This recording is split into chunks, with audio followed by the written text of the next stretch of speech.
Mr. Speaker. Sir William Seo. Very good choice. Thank you very much, Mr. Speaker. I rise to present a view on this bill and say that the Labour Party, our view is that this ought to go to the Select Committee as recommended by the sponsor of the bill, to the Local Government and Environment Committee. And whilst we will support it to that committee, there are concerns and reservations that have been raised on this side of the House, and that we will continue to discuss it. Prior to the bill being introduced tonight, Mr. Speaker, I've had the opportunity, along with my colleagues who will speak tonight, to meet with the commissioners, the chair in particular, John Robertson, who is with us tonight, as well as we've met with Bruce Rogan, the president of the Mangawhai Resident Ratepayers Association, and their legal representative. And whilst we accept on the surface that the recommendation for this bill is that there is no other way, that this has been the last resort that we present to this House for consideration, it nevertheless raises serious questions about why this has been allowed to get to where it is. I think members of the House on the other side recognise that last year the Honourable Annette King, who was the spokesperson of local government, did raise at that point for the government to act quickly. And we criticised the government for not acting quickly. And I was not aware of the details of the situation, but certainly now, I now see why the Honourable Annette King was very critical for the lack of action by the Minister of Local Government at that particular time. And I think, as outlined by the sponsor of the bill, these issues are very serious. It's mind-boggling to know why a debt started up so small was enabled to balloon to the situation where it is in the vicinity of $80 million. There are questions that we would want for the Select Committee to hopefully have the ability to consider. And whilst on the surface of it, yes, you've got more than 10,000 ratepayers who continue to pay their rates, who continue to put faith in the decisions that have been made. There's certainly another group who rightly, I believe, have raised their concerns and want to hold somebody responsible other than themselves. The sad fact of the matter is that in the meantime they continue to receive the services for the facilities that the Kaipara District Council has produced.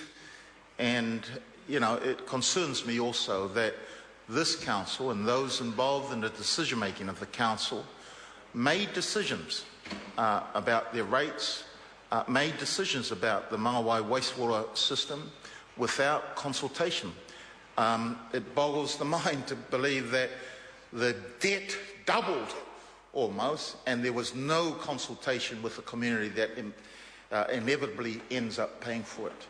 And so I'm quite pleased to see at the latter part of the bill, subpart 3, other matters, Council's right to bring proceedings unaffected, because I think there are issues where the resident ratepayers have taken this to court asking for judicial review, and I note that that's within their rights. And so I think the Select Committee ought to be looking at that. There's the auditor's report that has yet to be made public.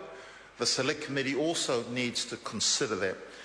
But, you've got to ask, was Kaipara District Council asleep at the wheel when these decisions were made? Why did the councillors place so much faith on the CEO, on the officials at that particular time? Why did they place so much faith on consultants? And I have to say, consultants who provided specification for the project and then ended up contracting themselves for the delivery of that. And I'm keen to know who those contractors are. And who were the right-wingers that clapped from the sidelines lauding how wonderful that council was, and the fact that the rates were low at 1%, I'm told, with no thought for long-term projections in terms of how they were going to fund some of these long-term. And how was it that the size of the Mawhai scheme doubled in depth without the consultation of the very people? Sure, they benefit from it, but they've also got to pay for it. So there's a range of questions, Mr. Speaker, that I'm not sure whether the Select Committee will be able to deal with, but certainly they are questions worth asking and worth asking the officials. I understand that the government is supporting this bill, and so I think that committee ought to take every opportunity to be asking that the officials do take an investigation into this. But, you know, the fact that this bill has, that the rights of the council will remain to proceed in the prosecution of anyone related to this, to bring any proceedings against any person arising out of or in connection with any actions or mission validated by this Act, I think that is important, that people can feel confident. But more importantly, I would hope that the opportunity is taken up by every resident and ratepayer of the Kaipara District Council to raise their concerns, to raise the matters, because for us here in Wellington, we may not have the full details, and certainly officials may not have the full details in terms of what has occurred, but I would like to hear from every resident ratepayer what has been the issues that they now face. But irrespective, I think the big question has to be asked, and we've dealt with this, tried to discuss this: who pays? Who ultimately pays? And I think there's concerns around the banks who provided the loan to the Kaipara District Council, and questions now have to be asked. Should the legal entities have that ability to lend money to district councils without proper due process of the ability of the councils to repay, and without proper due process to ensure that the process as outlined by the Local Government Act and the relevant legislation are being followed? Those questions have arisen because of this.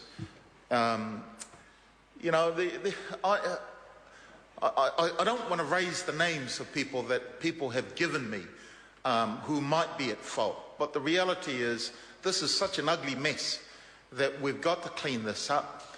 But I would hope that in cleaning this up, that we do look for the lessons to be learnt, and that we do look for ways of pursuing those who may have been responsible for this decision. You know, okay, if it is incompetency, then let's say it's incompetency. But those people who are incompetent need to own up. They need to face the Kaipara District Council resident ratepayers. And so, whilst we would like to see this go through to the Select Committee, thereby permitting the resident ratepayers of Kaipara District Council District to have a say on this, we've got some serious concerns, and we're raising that for consideration, and I hope that the committee takes the opportunity, every opportunity, to seek that out.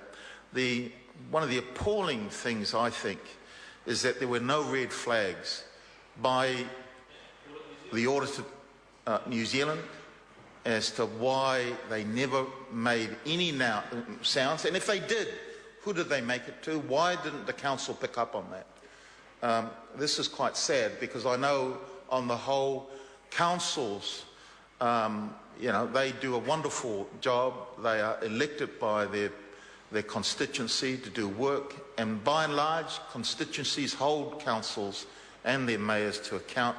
But in this situation, sir, I fear that that didn't take place, and I'm quite sad about that, because this is now the reason for why we sit here around this table trying to decide how do we ensure that the work goes on, how do we ensure that that council continues to implement and deliver the necessary outcomes for their local communities.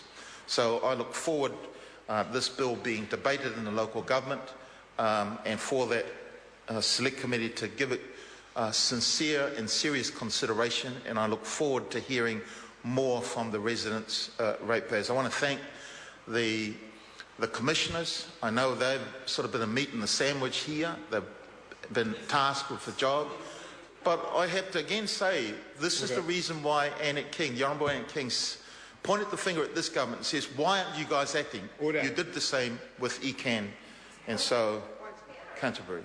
Mr. Speaker, thank you very much for the opportunity. Nikki Wagner. Thank you very much, Mr. Speaker. I